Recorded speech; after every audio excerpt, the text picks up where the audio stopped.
ભુજ તાલુકાના સુખપર ગામમાં વરસાદી પાણી સંગ્રહિત કરવામાં આવે છે। ગ્રામના લોકો વરસાદી પાણીનો પીવા માટે ઉપયોગ કરે છે, જેના પરિણામે સુખપર ગામમાં દૂર દૂર સુધી પીવાના પાણી માટે કોઈ સમસ્યા સર્જાતી નથી।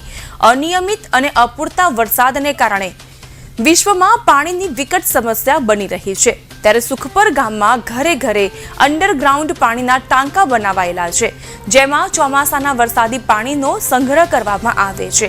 સુખપર ગામના લોકોએ પાણી બચાવવા માટે કરેલી પહેલ સરાહનીય છે।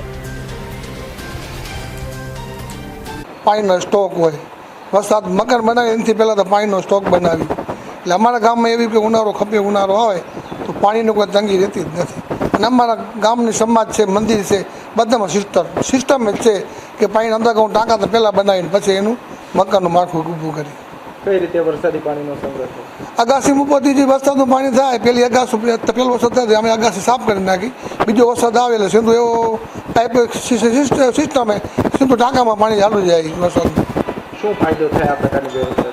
તો જો પીવાની આરોગ્ય માટે અને શુદ્ધ પાણી મળે પીવા માટે અને રસોઈ કરવા માટે, અને સરકાર છે, સરકાર પાણીનું બધા નર્મદાનું પાણી આપે તો કેટલું આપે, તો ઘરોઘર અને બીજે આખા કચ્છમાં જો આ સિસ્ટમ થાય તો સરકારને ઘણો ફાયદો થાય અને પાણીની વ્યવસ્થા જે તંગી છે એ તંગી આપણે મટી જાય।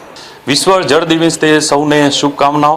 ખાસ કરીને આજે જળની વાત કરી તો જળ બચાવ અભિયાન કેવી રીતે ચાલી શકે, દરેક સંસ્થાઓ ખૂબ સરકાર મહેનત કરે છે, પણ સ્વયંશિસ્ત આપણે જોવું પડશે તો આપણે સુખપર ગામની અંદર વરસાદી ટાંકાઓનો પણ એક સંગ્રહ કરવામાં આવે છે। પાણીનું પંચાયત અને વરસાદી સંગ્રહ આ બંને વ્યવસ્થા કરવામાં આવે છે। એનો કેવી રીતે થાય તો છત ઉપરથી પાઇપલાઇન ઉતારે છે, એ પાઇપલાઇન સીધી ટાંકામાં જાય છે અને 12 મહિના સુધી આ પાણીનો વરસાદી પાલર પાણી કુદરતે જે મેળવેલું પાણી છે ઉપરથી એ પાણીનો સંગ્રહ થાય છે અને 12 મહિના સુધી પીવાનું પાણી અને આ રસોઈમાં અથવા પૂજામાં આ પાણીનો ઉપયોગ થાય છે। જ્યારે